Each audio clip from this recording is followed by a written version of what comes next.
I'm going to be talking to Brendan Haley, who is the Director of Policy Research with Efficiency Canada, about an op-ed he wrote for the National Observer arguing for a better program to replace the Green Homes Canada program, which will be ending, I think it's the end of March, if I'm not mistaken. So welcome to the interview, Brendan. Pleasure to be here. Look, I've done a number of interviews with you over the years about energy efficiency, and if there's one message of many that I recall, it's that these programs need consistency over time. A boom and a bust, you have a program and it has funding and then it runs out, and then you've got everybody lays off their staff that they brought on to do the retrofits and the auditing, and it seems like the federal government has made this mistake again. Yeah, I think this is something that we've always warned about. The Greener Homes Grant was incredibly successful, and a lot of people participated in it, and it used up the budget that the federal government allotted to it. And therefore, most of those grant applications are essentially no longer available now. And the question is, well, why? Because affordability is a much bigger problem than it was when that program started, and we are nowhere near net zero homes, and that is still the government's goal. So it really is a wonder why the federal government cannot coordinate itself to recapitalize this program. And it could be replaced by something better. It could be replaced by a more transformative strategy or different types of strategies or mid-course corrections. All of that is great, but what is terrible is just stopping it abruptly, because that can kill businesses and really betrays the people who have built their careers around this program. I have to put a plug in here for the program because my wife and I took advantage of it. And a couple of years ago, we had a heat pump installed in our home on Vancouver Island. And I have to say, until we did that, I didn't understand the hype. I didn't understand how you could get better, more comfortable heat and add cooling to it and have a lower bill. And yet that's exactly what happened. The amount of electricity that it takes, even in the middle of winter, when it does actually get cold here on the island, it occasionally approaches zero in high humidity. And it's amazing technology, but it's very expensive up front. That's the issue. And I think our total bill, because we had to upgrade the electrical supply to our house, was like $18,000. Without that grant, we couldn't have done that. Yeah, that's what the grant is for. The other aspect of it is an interest-free loan.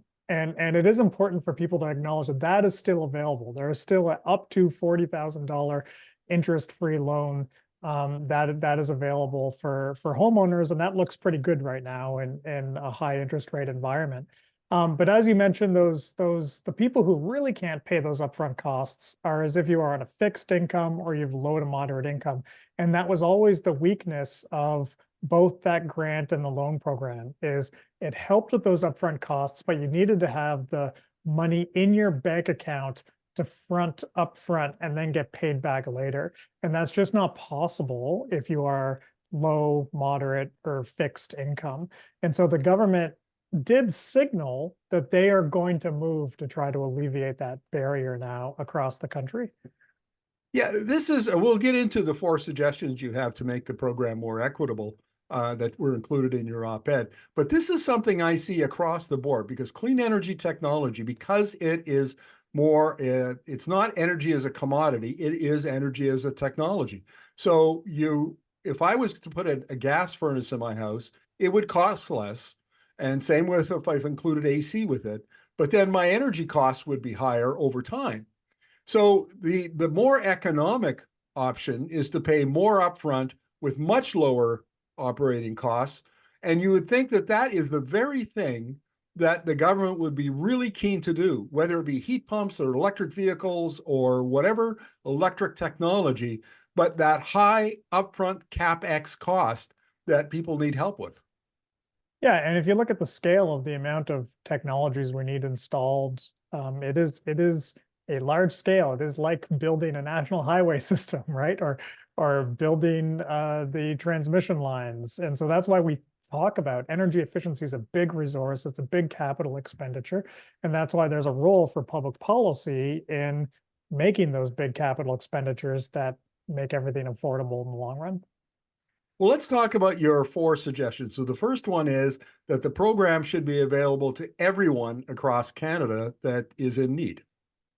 Yeah, these suggestions, I should say, are particular to the design of a low-income energy efficiency program in particular. So right now, the federal government has provided some upfront cost relief, but only if you heat with fuel oil and only if you need a heat pump. So really, that needs to be available across the country, no matter what your heating source, and if you're a homeowner or if you're a tenant. Well, the number 2 is federal low-income initiative must be well integrated with existing programs and trusted community organizations. What were you getting at with that one? Yeah, there's a large ecosystem of energy efficiency programs. So there's some programs that might be through your local utility, might be through local community organizations. And ideally, from the customer's perspective, there should be that one-stop shop. There's good reasons to have dollars coming in from the federal government, dollars coming in from utilities, provincial governments, because they all have different objectives, but they need to be integrated. And that's especially important for a low-income program because you need to be able to work with those trusted organizations, like say your food bank or your local United Way, to reach the people that you want to reach. Yeah, I can. We have a little experience with that because in British Columbia, the BC government integrated its support with BC Hydro, so that was nice. We took one application off the table, but we had to make a separate application for the Greener Homes program, the federal program, and then we had to go out and find a business to do the energy audit, and then we had to find another business to do the installation, to buy the heat pump from and have it installed. And we've been around the block a few times and have renovated houses, so it wasn't that onerous, but it certainly wasn't convenient. And I can see where people who have less experience or maybe fewer resources, that could be quite kind of onerous. Yeah, there's a hassle factor there, but there's also a performance risk factor. I mean, the person installing your insulation or your equipment is not actually responsible for the performance of the energy savings performance. You are. And so that's one of the innovations we really need. If we're going to scale this up, we need to get rid of that hassle factor. We need to make it way more turnkey. And we need to, I think, have the people doing the work actually take some responsibility for that performance. And perhaps you pay for the energy efficiency performance. You don't just pay for the insulation or the heat pump. Number 3 is a low-income program should avoid booms and busts. I guess we've already talked about that, but anything you'd like to add?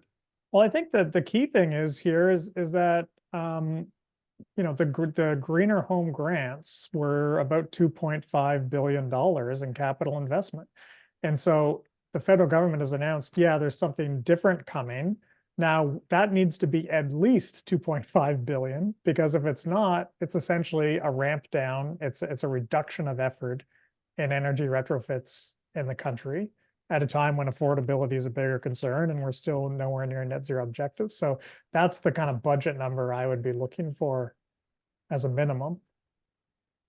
And number 4 is the federal program should have cross-partisan support. And I guess that means in the current parliament, we've got 4 parties, the Liberals, the government, we have the Conservatives, we have the NDP, and we have the Bloc. And do these kinds of programs usually get cross-partisan support? Well, the big example of that is in the US, where they've had the Weatherization Assistance Program. That's existed since the 1970s, and that is a long-standing low-income efficiency program. It's been supported by Democrats and Republicans.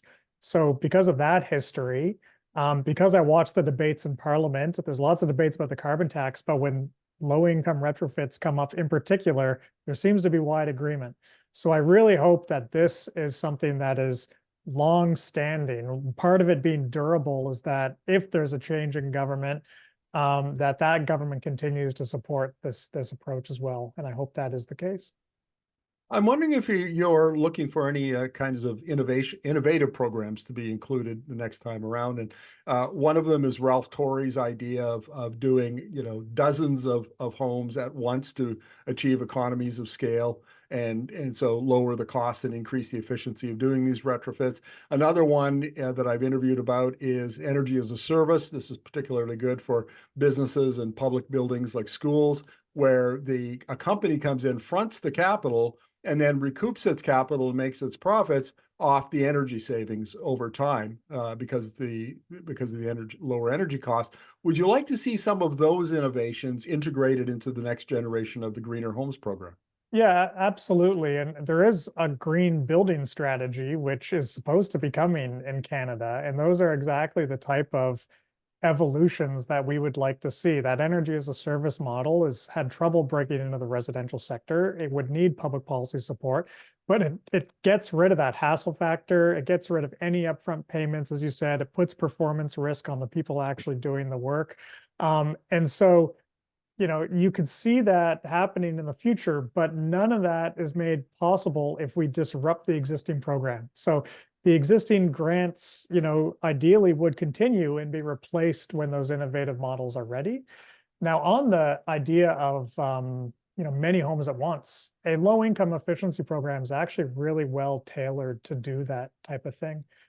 Because the retrofits are essentially managed from start to finish by the program. So you can bulk contract, you can bulk purchase, you can time those retrofits to, say, shoulder seasons when contractors are looking for a little bit extra business. So a low income program is actually a way to start working with some of those innovations that smooths out the supply chain issues we have.